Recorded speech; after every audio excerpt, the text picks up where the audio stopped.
But as we take a look at Montana's achievements there, yes, winner of the Los Angeles Regional Championships in the 2024 season, but then, some fantastic top cuts here, as well as online successes. The one that springs to mind really is Portland, and the team that Montana used at Portland was very similar, only one Pokemon different from what he's using this weekend. I went away from it slightly for NAIC, but that didn't work out quite as well for him, so it's really nice to see him come back to a bit more comfort in the World Championships. And I think comfort's one of those key things that you've got to be really all about, especially when you're playing against a player like Kelsch that's really got nothing to prove at this stage, does want that win, but certainly Montana comes into this matchup a little bit more of an underdog on paper.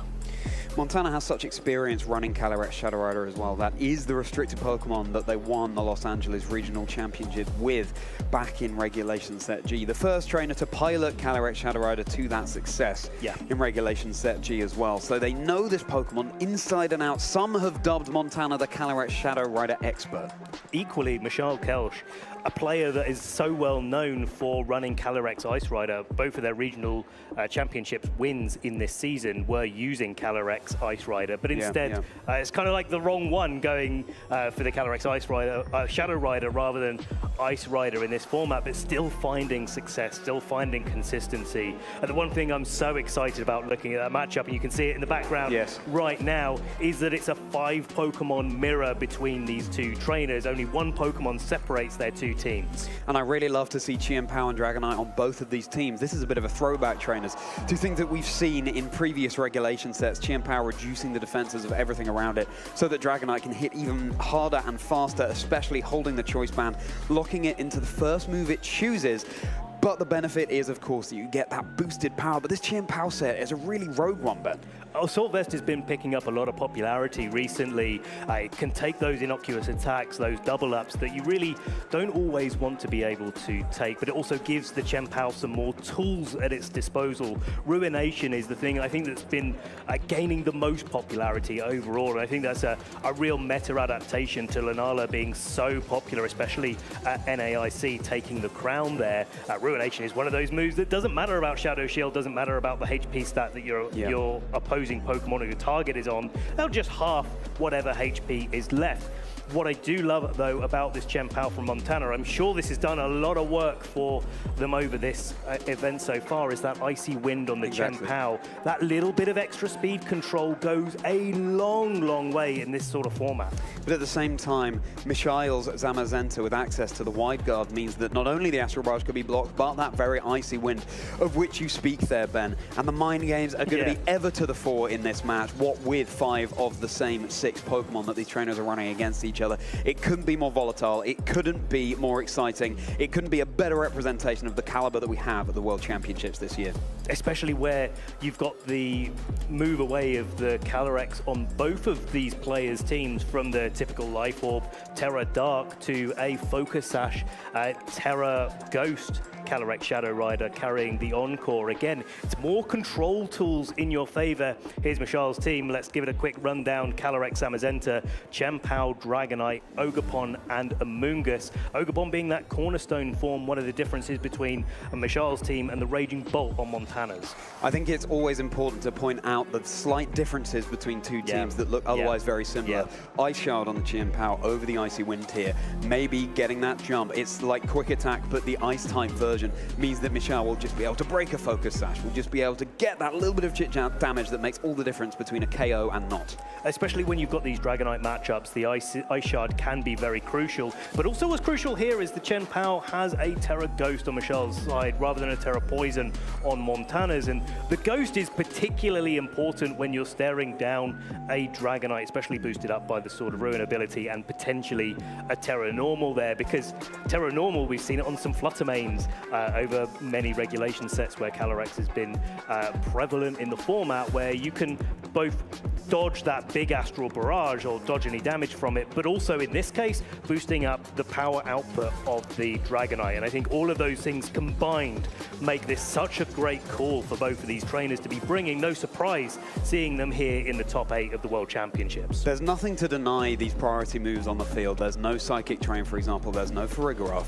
And this means that the damage is going to be coming thick and fast, trainers. This is going to be pedal to the metal stuff. Montana versus Mishael. I'm getting tingles down my spine right now, Ben, because slowly but surely, or in this game's case, quickly but surely, we are advancing ever closer to determining who will be our world champion for this year. But for now, which of these two trainers will be progressing through to the semi-finals? Can Mishael equal their record from last year at the World Championships by reaching top 4? Can Montana add possibly the greatest achievement to their name yet by progressing through to top 4? Having already reached top 8, it's already incredible stuff. And a lot of these mirror matches are really all about the positioning. They're all about how the players react to the scenario in front of them, the calls that they can make. Yes, sometimes they go down to these sort of speed tie interactions, but there's tools on both of their teams respectively to be able to deal with that, to outposition their opponent. They don't have to have those mirror Pokemon on the field at the same time. They can switch things up. They can play in a way that takes away the chance for that to ruin their tournament run and to end their day here at the World Championships. And I think this is such a matchup where it's all down to the intelligence of the players as much as anything else. It is going to be a match of two of the best trainers we have in the competitive Pokemon video game. I want to hear you out there. Let's get some noise. Montana Mott and Mishael Kelsch, top 8 of the World Championships. And in true fashion, we've got a mirror match going on. Kicking us off, Zamazenta and Chen Pao's apiece, and both of them are going to be starting to put some pressure on. Now, worth noting that neither of these Chen Pao can actually go for any sort of defensive play, so the Zamazenta are in great position to start whittling down the support options on either side of the field. But really worth noting here that the Sword of Ruin is not affecting either Chen Pao, so it will depend on the Terra, it will depend on the targeting, it will depend on the heavy slams coming out from either of these Zamazentas as to whether or not we're going to start to see some KOs, or whether or not the Zamazentas want to start targeting each other down, whittle that resource away, take away the option for a wide guard so Calyrex is in the back and have a nice time later. Nothing says mind games like the same lead apiece, but are we now going to have our first difference as one of these Chen Paos goes for its Terra Ghost? No super effective fighting type damage can affect that slot, but now super effective dark type damage can. The responding terrestrialization heading into the Zamazenta on one of the sides of these fields. So, both these trainers are approaching this in a slightly different way. This is what it's all about. Our trainers just picking the moves in the moment. Let's see how it unfolds. Icy Wind, reducing the speed over on Mishael's side of the field. There is no wide guard in play, but there certainly will be potentially that all-important speed drop. Zamazenta made itself so weak to ice-type moves. The body press. Zamazenta now on Mishael's side, brought down to about 1/5 of its HP, but just a Ruination, consistent, halving that HP bar. And Zamazenta going for the body press into the Chen Pao. And it's so clearly enough for the one-hit KO. There's no Focus Sash in contention there. Just the Assault Vest bolstering the special defense. But, buddy, that is a physical move. I feel like Montana's actually got the better end of that in some ways, because the Zamazenta on Mishael's side has taken so much damage. And now it's kind of tempting for Montana to start bringing in the Calyrex, but I think this bringing in the Amoonguss here is a really clever way to adapt to the situation, because it means that you can start putting on that Spore pressure, start putting on the redirection pressure, and make sure this Zamazenta that's taken half of its HP in damage and is now weak to those Ice-type attacks from the Chen Pao, just that little bit safer on the field. Not to say that Amoonguss is going to enjoy taking any sort of Ice-type attack from the Chen Pao at the same time, so I think both of these trainers have got to carefully regulate exactly the risks they're willing to take. Zamazenta scampering back to Mishael. Now Calyrex Shadow Rider will be hitting the field in its stead. The reveal of the other Pokemon. Astral Barrage is very much online in future turns. Now the response, the body press, headed right into the Calyrex Shadow Rider, freshly switched in in that was once that Zamazenta. Ice Spinner now into the Amoonguss, super effective, brought down to about a quarter, but it's sticking around. That Rocky Helmet chip damage too. The Spore, Chien-Pao, Mashire's side, not able to act for the next turn.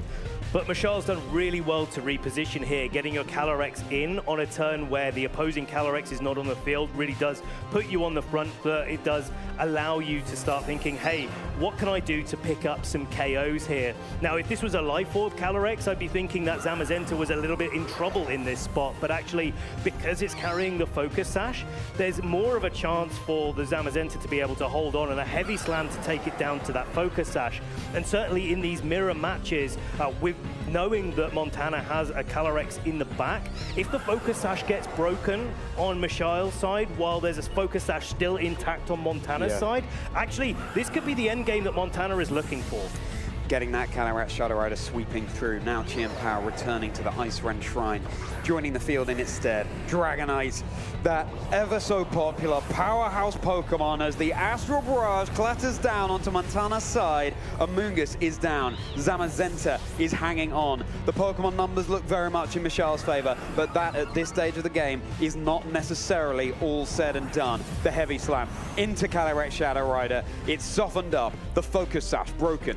Focus Sash broken is a big deal here as the Calyrex comes in for Montana, and now it's really a question of whether or not Montana can take that comeback. Yes, they're 2 Pokemon down to 4, but that doesn't mean that they're in a bad spot at the moment. The Focus Sash is doing so much work in this spot. Maybe there's a chance that it comes down to a little bit of a speed tie between the Calyrex and Calyrex on either side of the field. But certainly if Montana gets the upper hand on that front, then the Zamazenta in combination could really do a lot of work here. Equally, Dragonite could just lock into extreme speed, knock out that Zamazenta, play a little bit defensively, and try to trade evenly until the advantage of Pokemon actually comes back to bite Montana. No damage coming into Mashire's Calyrex this turn, but there certainly will be a big Astral Barrage now clattering down from the skies into Mashire's Dragonite. It's in a focus, it's not multi-scale, it's going to be taking a decent chunk there. Heavy My goodness, Slam. The health bar's looking similar. Heavy Slam, Dragonite brought down low, but it's not enough for the KO. The Outrage locking into that move, and you cannot choose where it targets, means that the Calyrex's Focus Sash is broken. But you win either way here if you're Mashile on that trade. Yes, the Dragonite cannot switch out anymore, but it has managed to break the Focus Sash onto the Calyrex. And where you've got a few more resources, Montana really just has to capitalize on the fact that their Calyrex could go first in this position and put all their eggs in that basket where Mashile, even if they don't win the speed tie, has the opportunity to come back with their Pokemon in the back. Certainly a Sucker Punch on the Chien-Pao's looking pretty spicy right about now, if it can wake up in time. And that is a big if, snoozing away in its Pokeball. Montana is going to win that potential speed tie here. That will be Calyrex Shadow Rider down. That will be Dragonite down. We are just down now to our Chien-Pao and our Zamazenta in the back. It's a double KO. And you can see both players exchanging some smiles, knowing that that was what this game came down to. Both of them playing so well, and sometimes these are the chances that you have to take. A Heavy Slam follow-up, of course, doesn't do anything in this spot, but does cover the switch in for the Calyrex if Mashile had decided to switch it out and not risk the speed tie. Zamazenta once more reducing the defenses of everything on the field, and now we have mind games aplenty here. Does Mashile Zamazenta go for the wide guard, blocking the Astral Barrage? When will Chien-Pao wake up? Will it be going for the Sucker Punch? Does Montana attack as a result of that? I think Montana goes for the attacks here because I think the Chien-Pao, and I might have missed this, but I think the Chien-Pao has not yet taken a turn of sleep. It's mandatory turn of sleep, let's be clear here. So if that's the case, then it's in Mashile's best interest to play defensively with the Zamazenta there, not let it go down this turn. Give Sucker Punch a chance if that Chien-Pao is able to survive a Heavy Slam in this spot.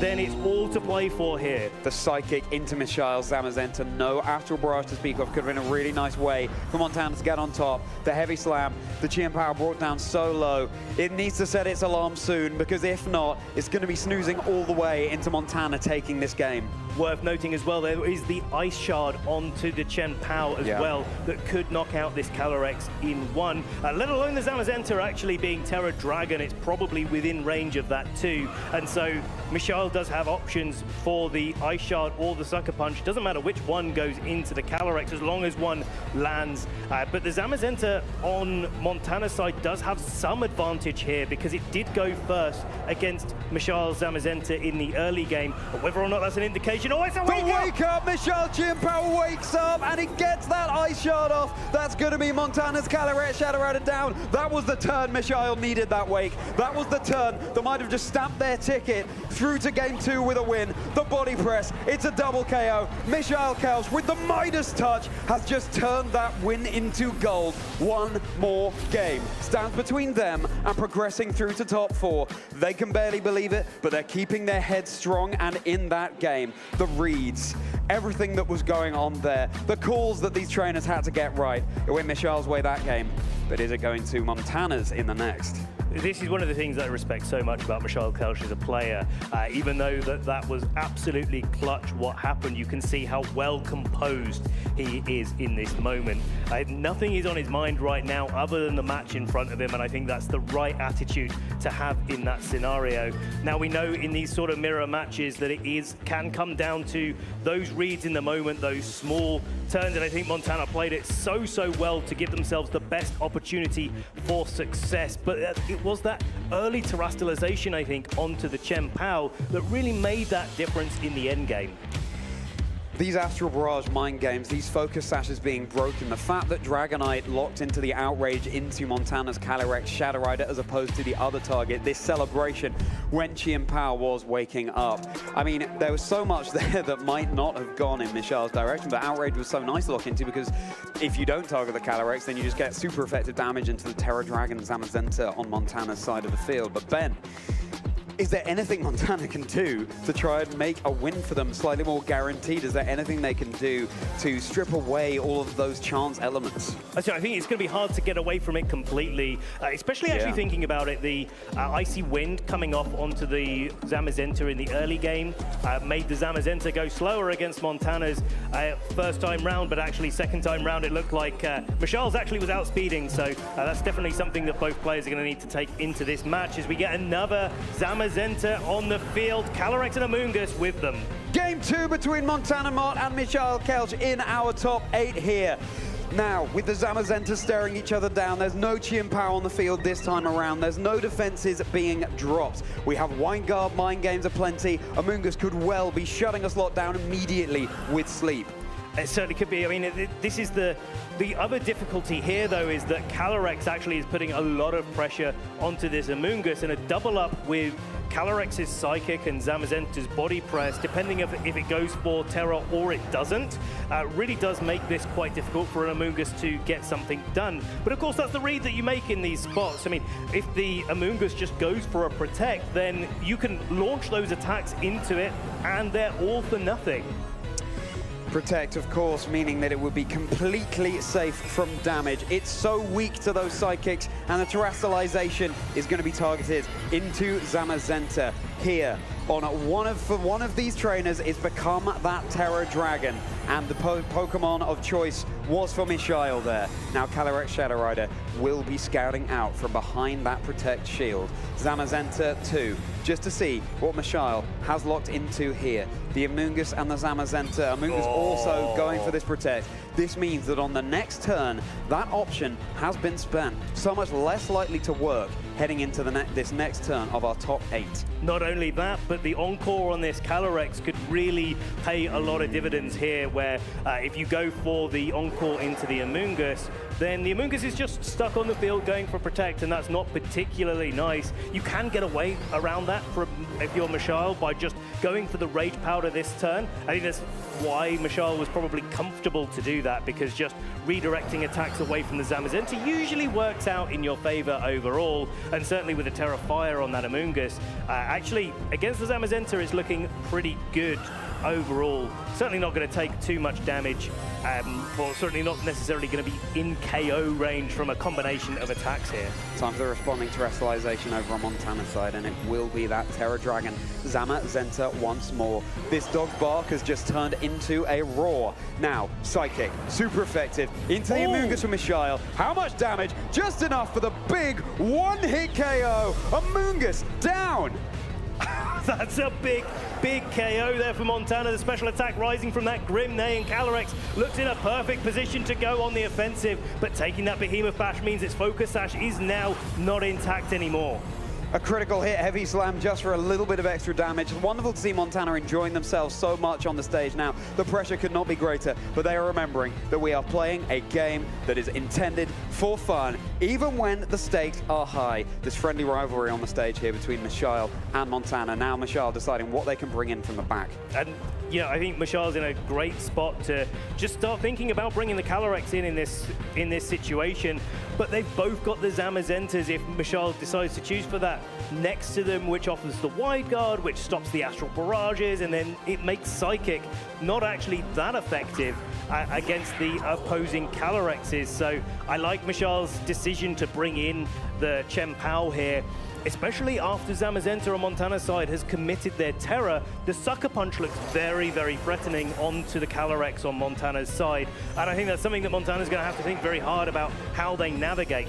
Equally, there's no Terra Ghost on this Chien-Pao this time round, and the Chien-Pao cannot play defensively whatsoever. So the Calyrex does get the opportunity to play on the defensive this turn, and Montana can just choose to launch a body press into the Calyrex. But I do wonder if there's a little bit of a bait going on, whether the Calyrex can switch in on Michal's side and then take nothing from the body press, get that in for free while you start whittling down even more of the health on Montana's side. Terra options for both of these trainers spent, of course, on the Zamazenta. There's going to be no switches. It's going to be the Ruination from Chien-Pao, meaning that this bulky dog has had its HP bar halved. Now Zamazenta is channeling all of that Steel-type energy, and it was heading right for the Calyrex, but of course taking no damage through its Protect. The responding heavy slam, super effective, enough also for the one-hit KO onto Michal's Chien-Pao, already brought down to their final two Pokemon. Not just getting the KO here, but covering a switch from that Calyrex is very likely in the back, and there it is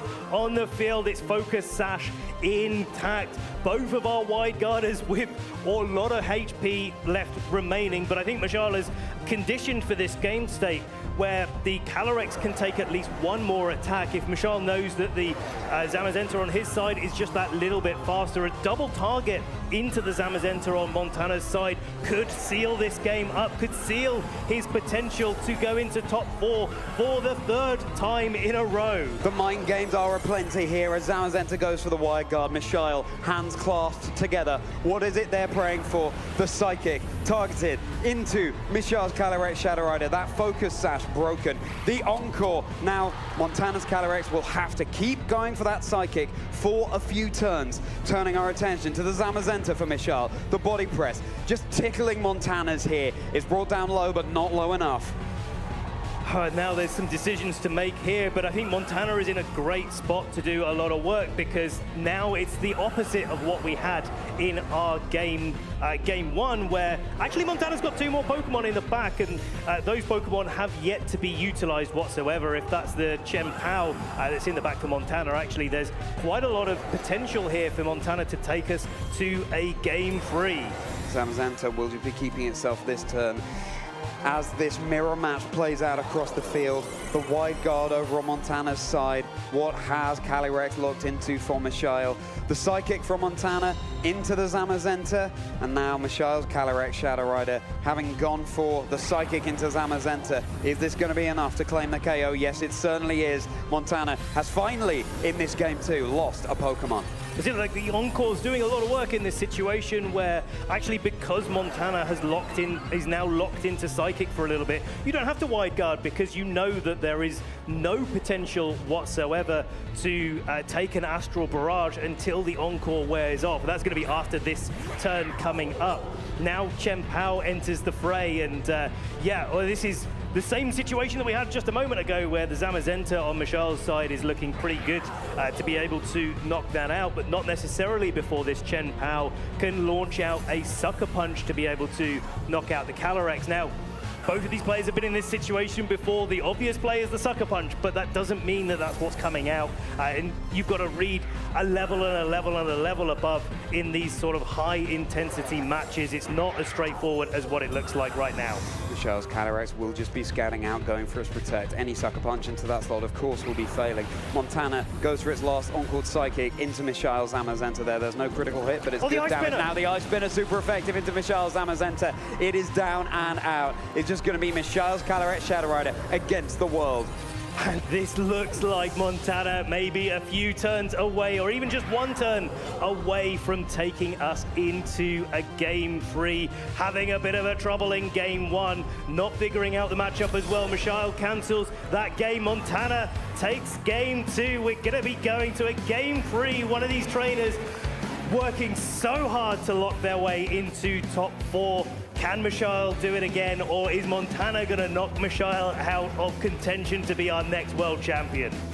It could go either way in this next game. It is essentially all come down to a best of one. Montana adapting so well, and it felt like, Ben, that they did indeed find a way to be able to make this slightly less positional, slightly less mind-gamey. And you could argue even that the Encore coming out from Mishal's side was sort of, it gave them information. It meant that they were locked into a move. It almost made the battle slightly easier in that sense. Definitely more predictable overall, and certainly that does help both trainers in some way, but I think it definitely favored Montana, where they were just more ready to be able to go on the offensive because that Chen Pao had been knocked out early. And I think that's probably one of the keys to this matchup, where Montana lost Game 1 when the Chen Pao went down turn 1, and Mishal won Game 2 the other way around. Yes.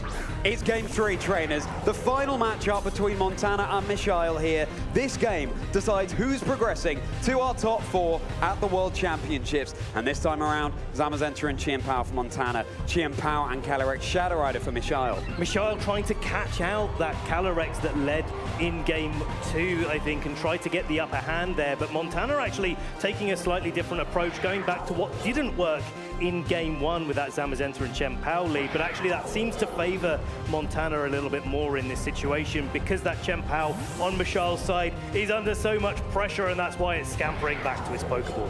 No more Chen Pao for Mishal, instead the Amoonguss. That mushroom that was putting in so much work throughout this set. Now Mishal's Calyrex Shadow Rider will be hiding behind its Protect. The Icy Wind, super effective into the Amoonguss. The speed drop doesn't matter here. It's such a slow Pokemon as it is. Connecting down, every little bit of chip counts. You can, of course, regenerate to switch that away. Just the body press as well is still really, really great damage into that Pokemon. You can see the dividends that the Dauntless Shield defense boost pays. But now this Calyrex is going to have a little bit of a tough time trying to dish out damage to an Assault Vest Chen Pao. Only the Astral Barrage is going to do anything, and that can be both blocked by the Wide Guard, but also blocked by the Dark typing. There's no actual reason for Montana to go for one of their Terrors in this spot. They can hold it for a little bit later on in the match. And now that Amoonguss taking so much damage on the switch-in, you can see what Mishal's going for, taking the body press, trying to get into a position where they can redirect attacks, or certainly a Sucker Punch, away from the Calyrex and start making some ground. But I think that Icy Wind onto the Chen Pao is just so oppressive here in this matchup. Zamazenta has to do an Encore now. It's coming out much sooner than it did in the previous game. Amoonguss is slowly but surely working its way all the way back to Unova and off the field now. Zamazenta goes for its body press once more into that Amoonguss slot, of course, thanks to the Encore. And now Amoonguss is down and out. There's not going to be any pesky Rage Powder, not going to be any pesky Spores coming out over on Mishal's side of the field for the remainder of this game. I can kind of see what Mishal is going for in that spot. Actually locking the Zamazenta into body press does two things. First, it means that it's not going to be wide guarding anymore, but the second is that it can't now lock into Heavy Slam. And if this Terra Ghost Chen Pao from Mishal comes back in, then maybe that's a slight ticket to be able to deal a little bit more, a more confidently with this game state where Montana's Zamazenta is just putting so much pressure onto really anything that Michal could have in the back, whether it's their own Zamazenta or, of course, that Chen Pao. And I think going back to game one that Michal won, the Terra Ghost on the Chen Pao was actually something that did really do quite a lot of work for them. Zamazenta now has joined that field. The defense boost meaning that body press is going to have its blow softened somewhat, but of course it is still super effective. In the previous two games, we saw those terrestrializations so early, but they have not been used yet in this one. Both trainers are going to want to be preserving that little bit of extra information for when it matters the most, but Montana's considering it on their Zamazenta here. It seems like definitely worth considering in this spot. You don't want to take a super effective heavy slam if you can avoid it. I think the most important thing is that the Icy Wind went off onto that Calyrex, and so it being a Terra Ghost is actually really useful for Michal here for not having to worry about the Zamazenta. But equally, it just means that it's always going to be susceptible to a Sucker Punch if it stays on the field. Zamazenta now has finally gone for its Terra Dragon once more, which worked out so well for Montana in the previous game. Let's see if it will do so again. Zamazenta is keeping itself safe from damage. What is going to befall now this Calyrex Shadow Rider? The Sucker Punch is double super effective.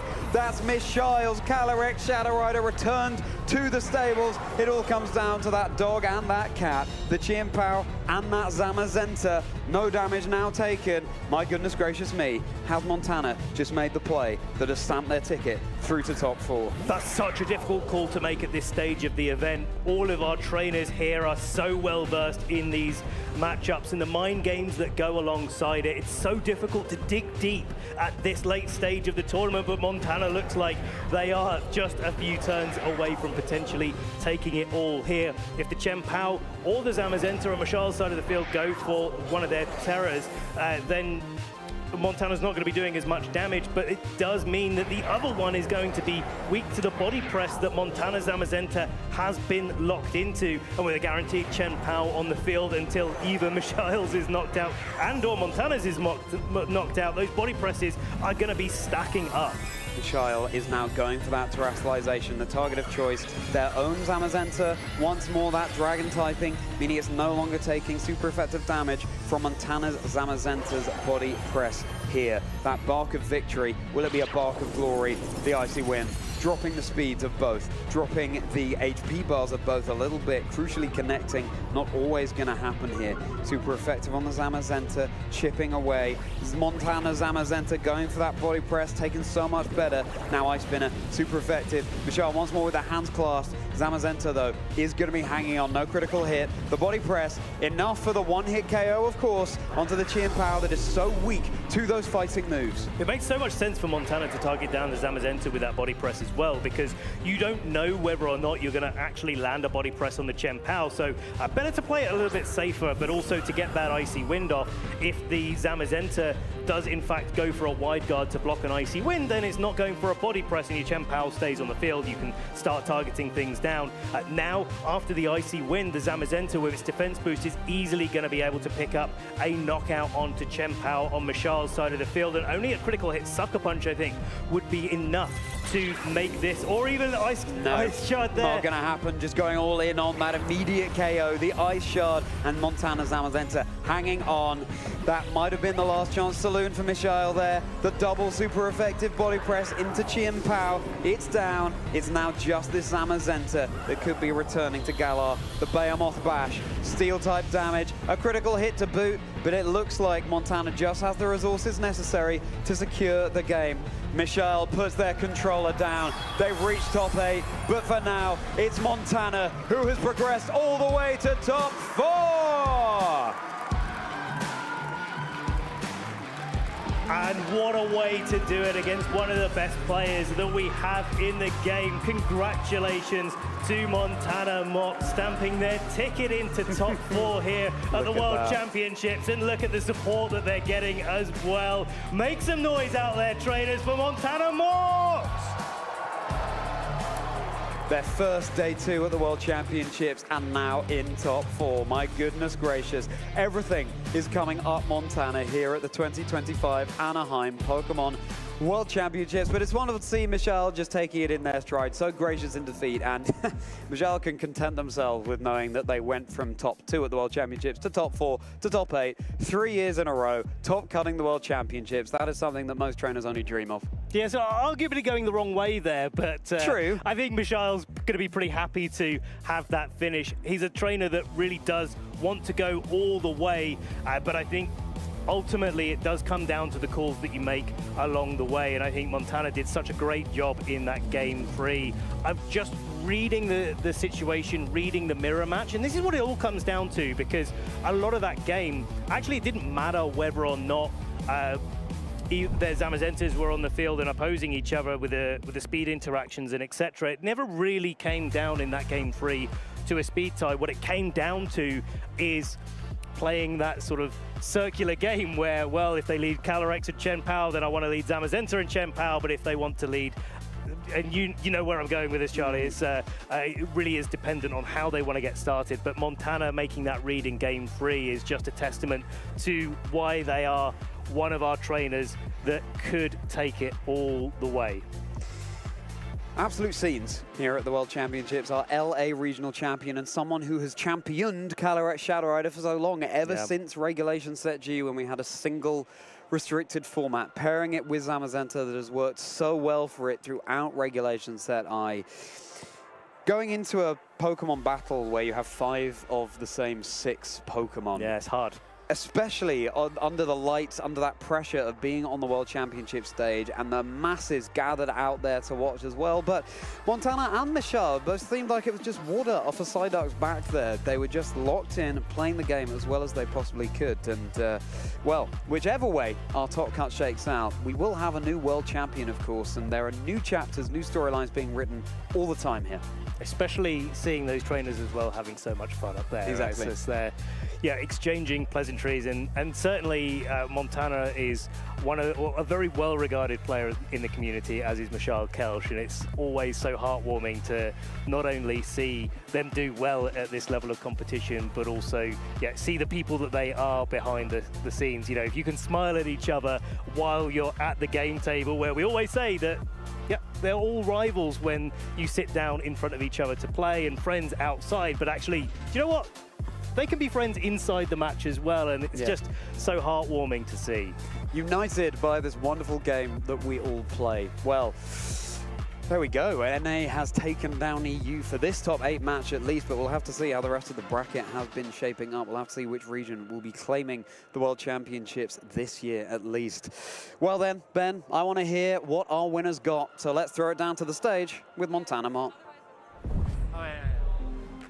Hi everybody, my name is Gabby Snyder and I'm here with your first top 4 competitor, Montana Mott. Let's hear a round of applause for Montana. Now Montana, I know I've had the pleasure of knowing you for a long time, but this is really a breakout performance for you. So why don't you tell us a little bit about your history with the competitive Pokemon circuit? Yeah, so this is definitely my biggest finish so far. Before this, I had won LA Regionals. That was the prior season. And then I got top 8 at the Portland Regional with a very similar team to what I'm using right now. So I think it was a good team choice. So I'm just happy to finally have a good performance on the global stage rather than just American events. For sure, but I mean, you mentioned it's a very similar team, but you also really struggled to find the perfect partners for the Calyrex Shadow Rider and the Zamazenta, at the North American International Championships and presumably coming into Worlds. How did you land on the 6 that you locked for this tournament? Yeah, so I tried every single Shadow Rider team ever. If you can name one, I probably tried it. The Fairy one, the setup Terra Dark one, there's all kinds. I think I had decided that the Sash Shadow Rider was kind of a bit stronger. I thought it was a bit harder to counter than maybe the Terra Dark Life Orb set, which is popular, or the Fairy one. So I was like, Sash is good, but I couldn't quite find the right partners for it. But then luckily, my friend Simone Sanvito had this version with the Dragonite and the Chien-Pao, and yeah, I tried it out. I had tried them a little bit like a few weeks prior to that, so it's just like trying everything, seeing what works, and that version was working well for me, so I said, hey, let's send it. Well, you certainly sent it all the way to top 4. Now, this is day 2 of the competition. Obviously, you played day 1 of the competition. Why don't you walk us through, how is that going for you? Yeah, I'm kind of shocked to be here, to be honest. I was just happy to improve on my last year's Worlds, which was much, much worse. So I just kept playing Pokemon and was like, hey, it's the next match. You know, I'd be happy if it ended here, but I just keep on winning, so it's going great. Was that your mindset when you were matched up against Kelsch and you went into that first team preview? Yeah, I was like, you know, this is a very volatile matchup. I might lose this, but I'm going to play my best, and I'm happy no matter the outcome. Just very chill, and I think that helped me stay calm when making some of those very important reads in the matchup. I mean, yeah, there was a huge read in that game 3. I mean, it felt like you just were constantly one step ahead, one step ahead. How are you thinking about that match at that point in time? Yeah, it's a lot of like just like mental mind games and being in each other's head. Prior to that, I had played around the, I had not sucker punched in a position where I could in a prior game. And I played around some other things, you know, kind of ignoring the Shadow Rider. So I thought, well, now's the time to, I think he's gonna call it out and go for an Astral or a Psychic. You know, it's Worlds. You might as well make the read, go with your gut, and it worked out. So I was happy that, yeah, as soon as he broke, I took Zama, which was like, okay, and then as soon as I saw the Sucker Punch go off, I was like, oh yeah, this is looking very good for me. Well, congratulations once again on making top 4. Do you have any shout outs to anybody watching the stream or anybody at home? Yeah. So many shout outs. I have so many friends who were supportive. First of all, shout out to Zach. Thank you for everything. Specifically, he really helped me figure out some ways to train my Pokemon that I think ended up proving very strong. So, and just everything. And then, yeah, shout out to some other folks who had used the team, Chup Across, who had helped me come up with a lot of plans for things, Sam V as well. Andrew Ding didn't end up using the team, but ended up was considering it and helped with some plans. So shout out to y'all for in preparation and building for the tournament. And then there are all kinds of friends who just gave, you know, not advice, not specific to the team, but who I practice with. And there's so many. I'm so grateful to everyone. Thank you so much for all the, you know, practice sets and advice and just talking about the game of Pokemon and just being great friends. So thank you to everyone.